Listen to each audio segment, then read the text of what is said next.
Hi there, welcome to my channel. So in this particular video, we are coming to continue our discussion on consolidated financial statements. So if you have already subscribed to my channel, you should be aware that we have covered everything you need to know to understand the preparation and presentation of consolidated financial statements in accordance with IFRS 10 consolidated financial statements.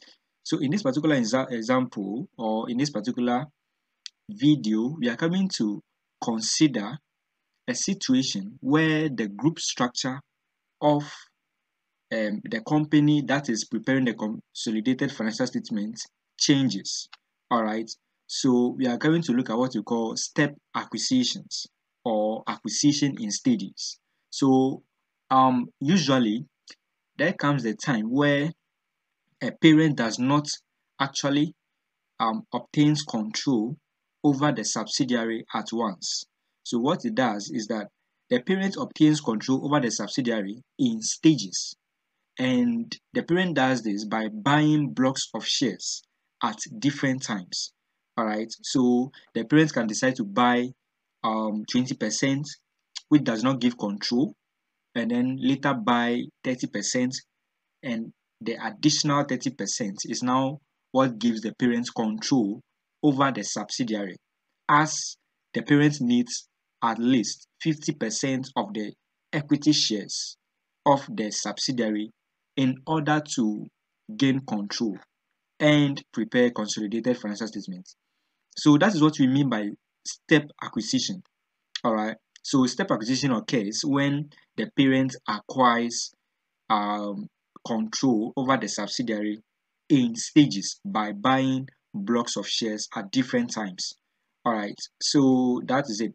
Now, acquisition accounting, which is the system for consolidating the financial statements of the two entities, only applies when control is achieved. All right, so we apply acquisition accounting when control is achieved. All right, so that is very important. That is very important. And we are saying that any pre-existing share in the entity is accounted for in accordance with the relevant IFRS accounting standards. So it might be an IFRS 9 item where usually the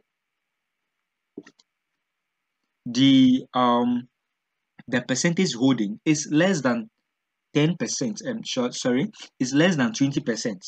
All right, so where the percentage holding is less than 20%, we apply IFRS 9 financial instruments to account for such an investment in the subsidiary. Or you can also account for such an investment using IAS 28, that is investment in associates and joint ventures. All right, and that applies where the percentage holding is between 20% to 50%. All right, it is between those ranges. Then we can apply IAS 28, accounting for associates and joint ventures, as such an investment can be classified as an associate where it has significant influence. All right, we have actually covered that in one of my videos, so you can go and check that out. Or better still, we can classify such an investment under IFRS 11 joint arrangement, which means that the parties may agree to jointly control the entity in which the shares were acquired or the investment was made. So where the investment falls under the category or under the requirement of IFRS 11, then we use IFRS 11 to account for such pre-existing share capital in the subsidiary. All right. Now, as I have already said, when the parent acquires shares in stages, acquisition accounting or consolidation is expected to be done when the parent achieves control. So until the parent achieves control, we would not apply acquisition accounting. We would apply either IFRS 9, we will apply equity accounting under IAS 28 or IFRS 11 until control is obtained. Now, when control is obtained, at the date at which the control is achieved, what we do is that for consolidation purposes, we remeasure the previously held equity interest to fair value. That's what we have here. So we are going to remeasure the previously held equity interest to fair value, and then we are going to recognize any resultant gain or loss in profit or loss for the year, and we have to calculate goodwill and NCI based on the company policy. So what we mean by company policy is whether NCI is determined using the full goodwill or the proportionate method, all right, or the fair value, which is the full goodwill method, or the proportionate method. All right, so that's what I mean by that. Now, this is very logical because according to the principles of consolidation, as soon as a business obtains control over the subsidiary, goodwill has to be recognized as goodwill, or purchased goodwill arises from the transaction. And this is done in accordance with IFRS 3, business combinations. All right, so that is it. Now, for the purpose of computing the goodwill, the following pro forma may be useful. So the pro forma is here. So what we do is that when the control is achieved, what we do is that we value our already or previously held equity interest at fair value. So we are going to put that fair value here. We are going to add the fair value of the consideration for additional equity interest purchased. So the additional interest purchased is also going to be added to the previously held interest at fair value. Then we will also add, then that is the only difference that is coming in when we are calculating our goodwill. The rest of the items follows the normal point. So we are going to add the fair value of the non-controlling interest at acquisition. Then we get the total value of the business. Then we less the fair value of the identifiable net asset at acquisition, and then we get our goodwill at acquisition. So the only difference is these two items here. For the purpose of calculating goodwill in terms of computing the goodwill in terms of acquisition in stages, this is the only difference. So we have the fair value of the previously held equity interest, and then we add the fair value of the additional interest purchased. So that is it. So let's look at an example here and see how we are going to deal with such scenarios. All right. So A company or A co has owned 90% of the ordinary shares of B company for many years. A company has a 10% investment in the shares of C company, which was held in the consolidated statement of financial position as at 31st December 20x6 at $24,000 in accordance with IFRS 9. Okay.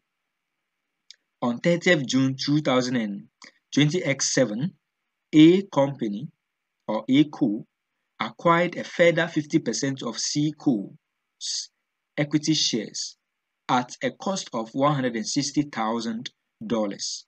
The draft statement of profit or loss for the three companies for the year ended 31st December 20x7 are presented below. So we have the statement of profit or loss for the year ended 31st December 20x7. So we have revenue, cost of sales, we have the gross profit, operating costs, profit from operations, income tax, and our profit for the period.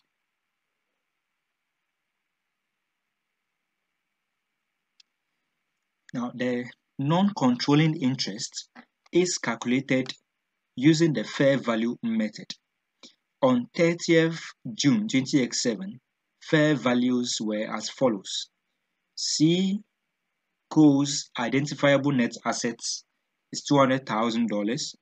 The non-controlling interest in C Co is $100,000, and the original 10% interest in C Co is $26,000.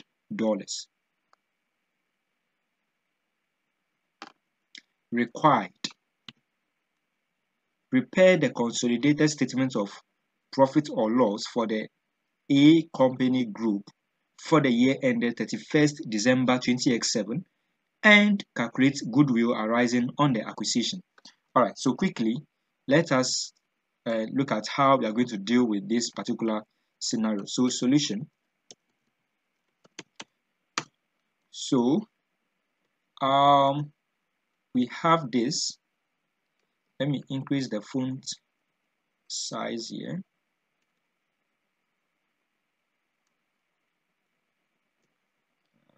To maybe 14. All right. So we have that. Now we have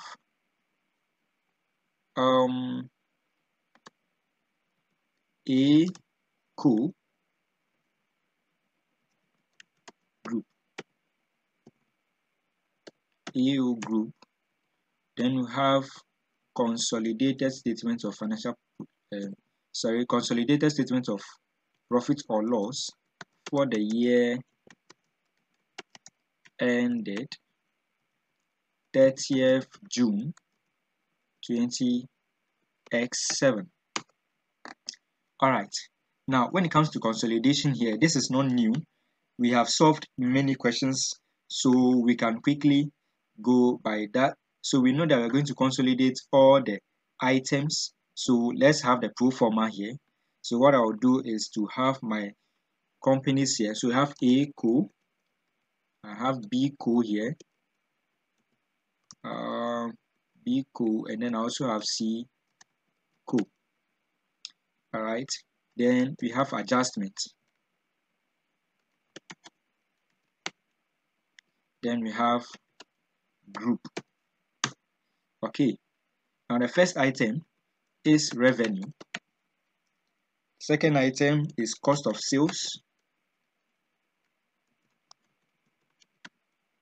So our cost of sales. Then we will have our gross profit. We will have our operating costs. We would have profit from operations. So we are just having a pro forma statement, a consolidated statement of profit or loss. That's what we are doing. So when it comes in the exam, this is how you do it always. We have previously done this. That is why I am just doing it. So we have that. Now, when we were discussing, we came across the fact that the previously held equity in the subsidiary will be revalued to fair value, and so any profit or loss or any gain or loss that is realized on such fair value remeasurement is recognized in profit or loss. Hence, after profit from operations, we will have profit or loss from fair value remeasurement. All right. So let me put here equity fair value remeasurement. That's great. So we will have that. We will have a total, and then we'll have our income tax, and then profit for the period or profit for the year. Then after we have calculated our profit for the year, we need to share the profit between the owners of the parent and non-controlling interest. So we have profit attributable to parent profit attributable to, sorry,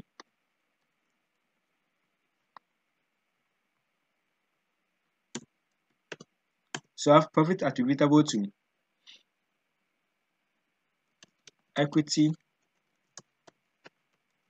holders of parent, and then NCI, or the non-controlling interest. All right. Then the question also asks us to calculate our goodwill. So goodwill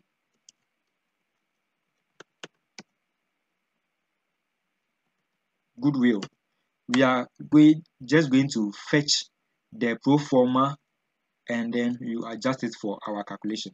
So I'll just come here, copy this.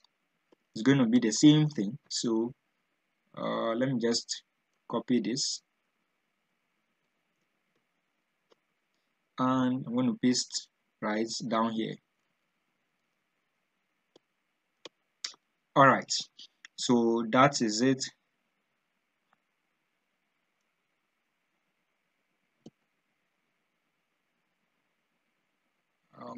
Let me cut this and I'll put it here. Great. So we are done with our pro forma financial statements. So now let's put the figures in there. So to allow for, let me just cut this and probably put them here. All right, for clarity. Okay, so the values are up here. So what I can do is to link them up. So I'm going to leave the question in the video description so that you can download it and follow along. All right, so that you don't have to be going up and down looking for the figures for us to fast track the video and also make it more concise. All right, so our revenue for A is 500, for B is 300, for C is 200. All right, so we are just going to input the figures here and then later we'll look at how we are going to adjust them. So we have, for cost of sales, we have 300 for A co, we have 70 for B co, and 120 for C co. Then we come to our operating costs. For our operating costs, we have 60 for A co, we have 80 for B co, and we have 60 again for C co. Then we'll have our profit from operations, which I'm going to leave blank. Profit or loss from equity fair value measurement, I'm going to leave that. And then I can come to income tax.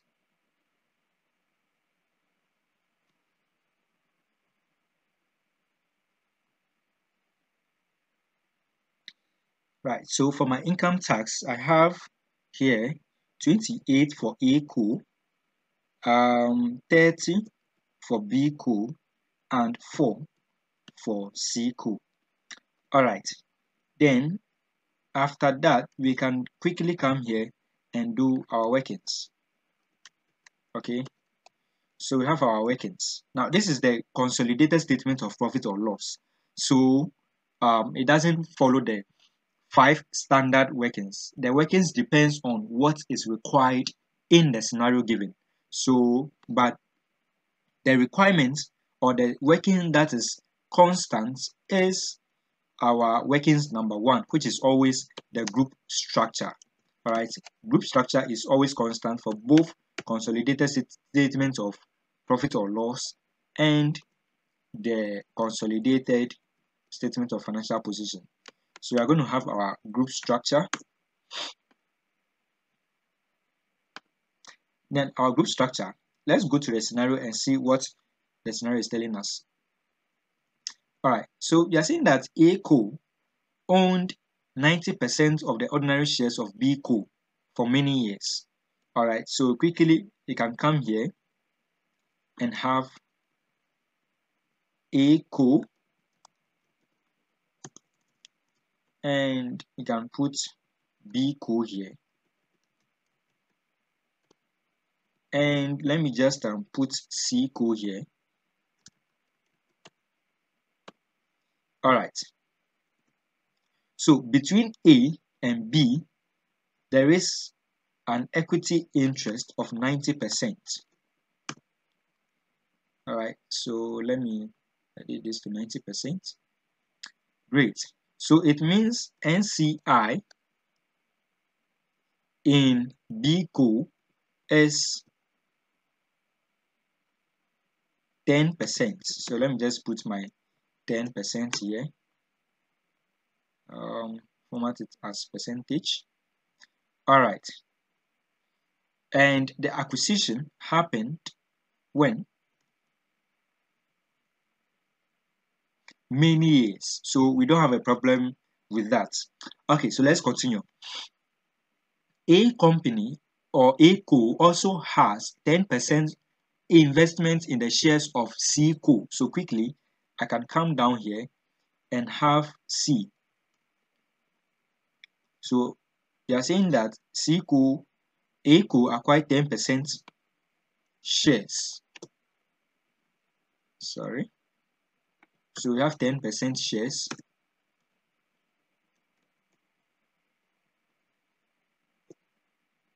I'll format this as percentage. Percentage there. Then let's continue. Which was held in the consolidated statement of financial position as at 31st December 20x6. That was a year ago. All right. At $24,000 in accordance with IFRS 9. So this particular 10% investment in C co was being accounted for under IFRS 9 financial instruments. So it was a financial instrument, an equity investment. All right. Okay. Now on 30th June 20x7, A co acquired a further 50%. So this is where it acquired 50% in addition to the 10%. So this is the date on 30th June 20x7. That was the date that A company actually obtained control over C company, right, by acquiring 50% additional shares. So let's go to our group structure. They are saying that we have acquired extra 50%.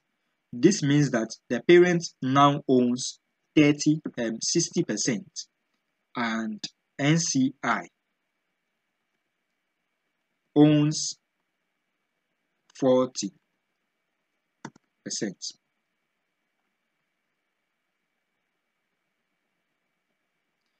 Okay, so we have 40.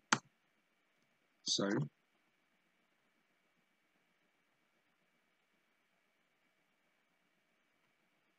Just change that. 40%. All right. So let me move this, cut it, and perhaps paste it here. Okay. So I could have drawn some lines to connect those. So let me try and see. So from here, my line is very straight, and then also from A co to C co. All right.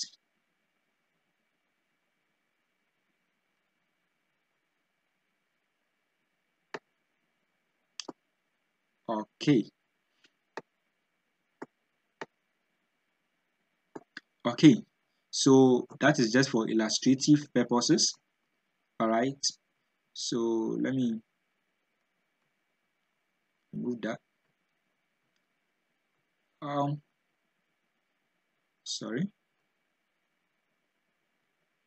All right. So this is the group structure. All right. My lines are very straight, but don't worry. So far as you understand what I'm doing, that is fine. All right. So we have A company acquiring 90% in B co, and so the NCI is 10%. When it comes here, this 10% was held as at 31st December 20x6. So that was 1 year ago. Then the additional 50%. So quickly, let me come here and put .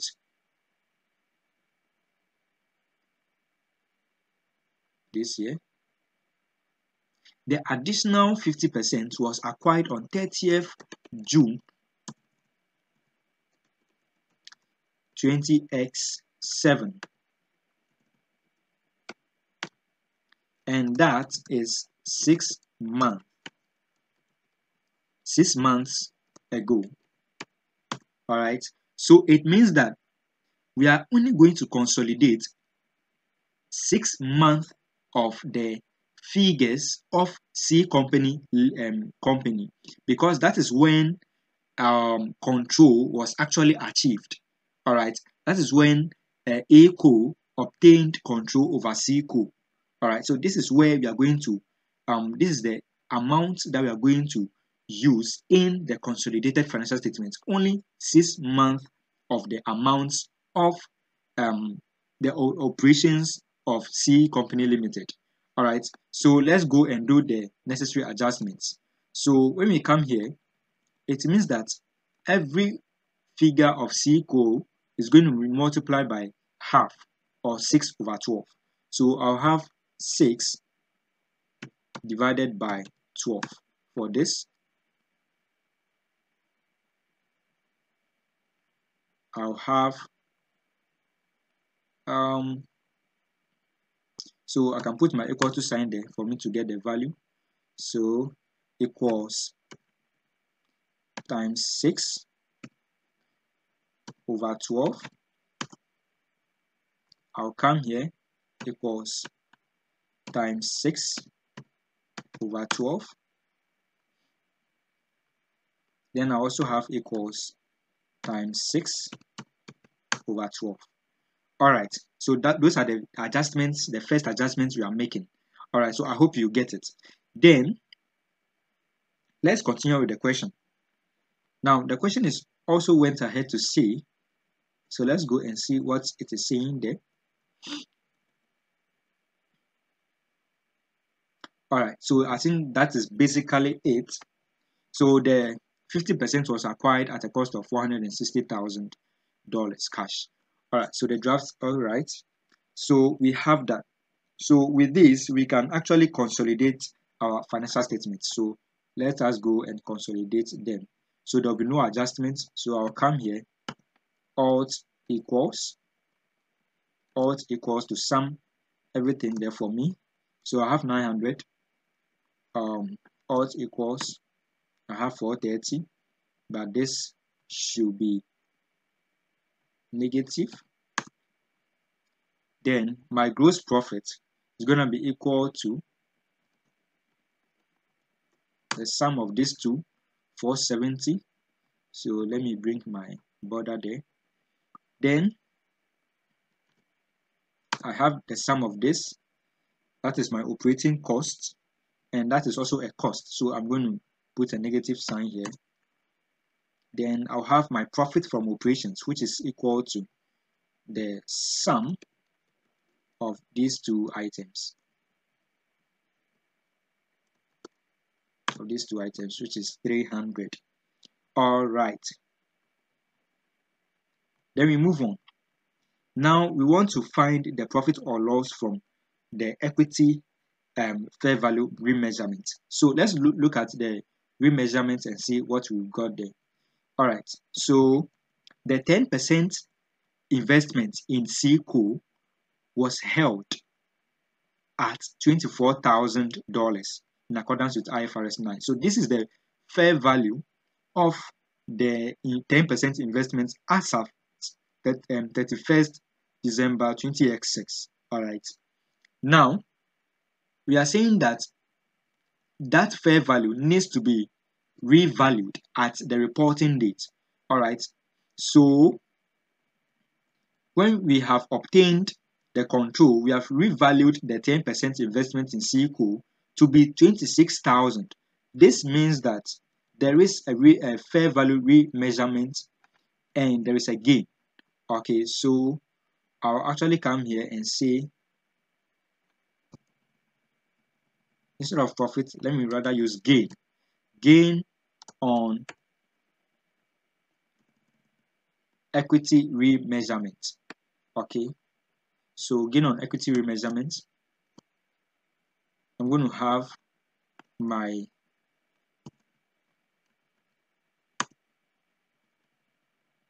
I'll come under the adjustments, and then I'm going to have equal to, so that is 26,000 minus the previously fair valued amount, which is 24. All right, so I'll not put any sign here to show my working, so I'll come here and say this. Okay, so that will not work, so let me delete that. So I have my equals 26 minus 24. Okay, that is 2. All right, that is 2 there. So I can actually add these two together. So I have alt equals that. Let me input my sign here. All right, so I hope you are getting what I am doing.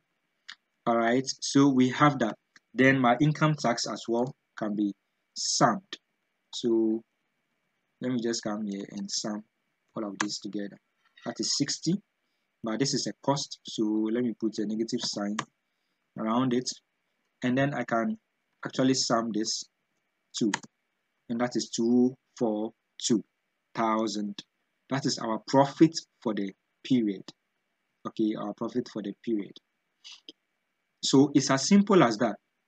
The only different thing we have done here is that we consolidate the subsidiary from the date on which the control was obtained, or the control was obtained. Okay, and then secondly, we remeasure the equity interest that was previously held to fair value, and then we recognize any gain or loss on the remeasurement to the statement of profit or loss, and that is what we have done.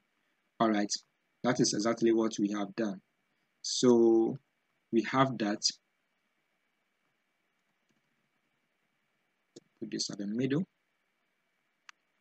We have done just that. So it's as simple as that. Now let us look at the profit distribution. So with the profit distribution, we're going to have workings for it. So I'll have here workings 2. Profit attributable to the NCI. So the profit attributable to NCI will have profit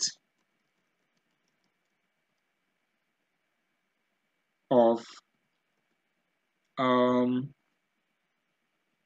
B Co. Okay, we will also have profit from C Co. Right. So we have that. So this profit is actually NCI. It's actually NCI profit, and then NCI profit. Okay, so how do we calculate that? Let me put my dollar sign here, get 3 zeros.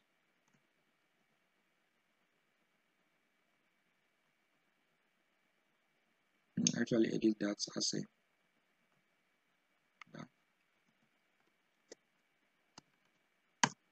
okay.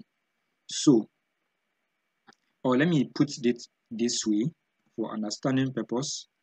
So we'll have B Co. Okay, B Co. NCI percentage of profit.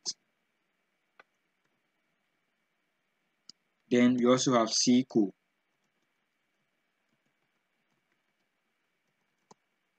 NCI percentage of profit. All right, so with that, I think it's more understandable. So let's come here. We'll have equals. Now for B Co, what is their profit for the year? So I'll go to my statement, which is 112.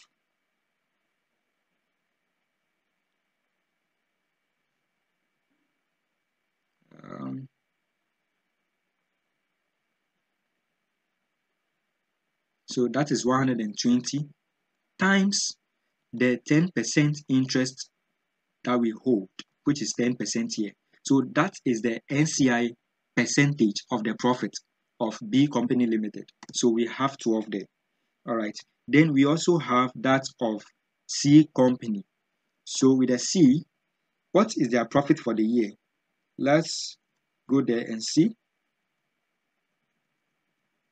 Their profit for the year per the statement that is given is 16.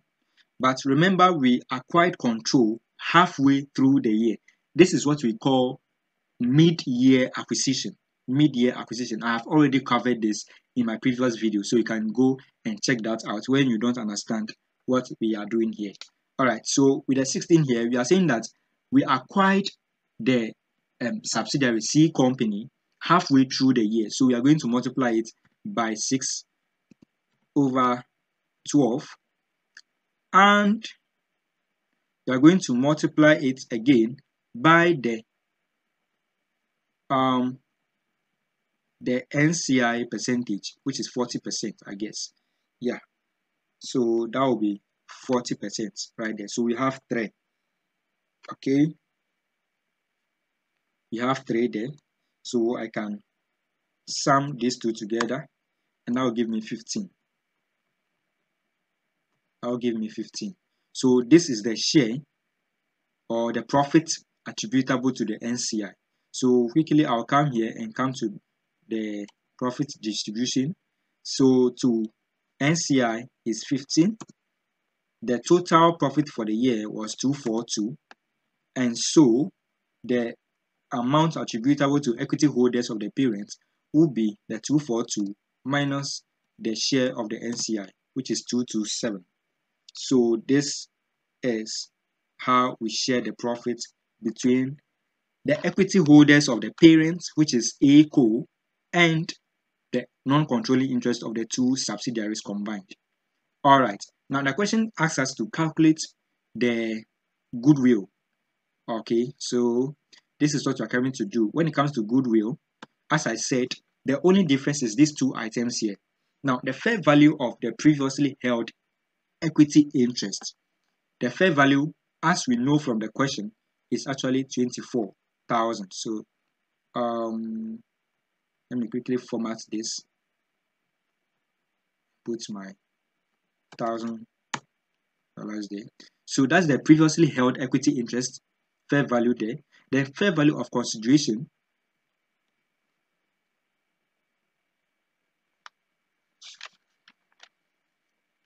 so this is actually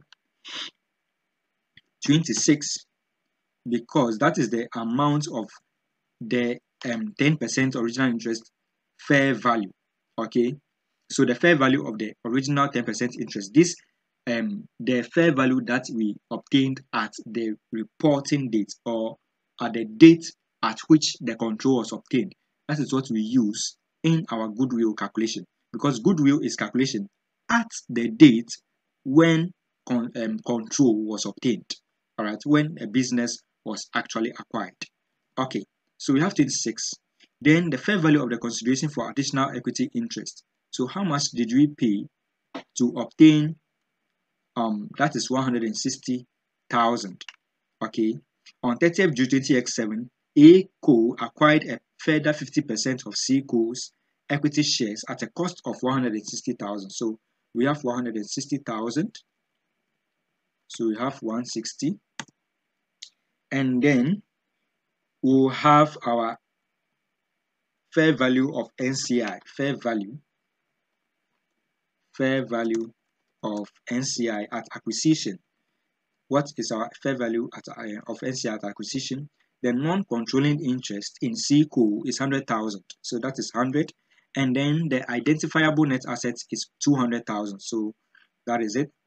So I have 100 here, and the identifiable net asset is also 200. Okay, so let me add these three items together, and then I'll also have this minus the fair value of the identifiable net asset at acquisition, and that will give me my goodwill at acquisition of 86,000. So this is how we calculate our goodwill as well. So voila, we are done with step acquisitions. So when there is a step acquisition is given to you, what you must know is that, one, you need to identify the value of the percentage holding in the subsidiary before control was obtained. Two, revalue. You need to check for the revalue of that percentage holding in the entity before control was obtained at the report or at the date the control was obtained. All right, so in this particular scenario, the control was obtained on 30th June 2007. Hence, we need to revalue this 10% investment at this particular date, and that is what we've done, and we obtained 26,000. If this amount were to be less, let's say it was 22,000 or 20,000, then it is going to be a fair value loss. And that is also treated just as we treated the gain. So instead of adding the gain, we will less the loss. That is the difference. All right. And then when it comes to goodwill calculation, we use the fair value of the previously held interest at the date the acquisition was made or control was obtained. Then we add the fair value of the additional consideration that we paid for the additional interest obtained. And then we also, the rest is as we used to have in previous examples or in normal consolidation or in calculating our goodwill. So that is how we calculate our goodwill. I hope you get it. So in our next video, we are coming to look at disposal scenarios. In case the parent sells part or all of its shares in the subsidiary, how do we deal with it in the consolidated financial statements? That is what we are coming to look at in our next video.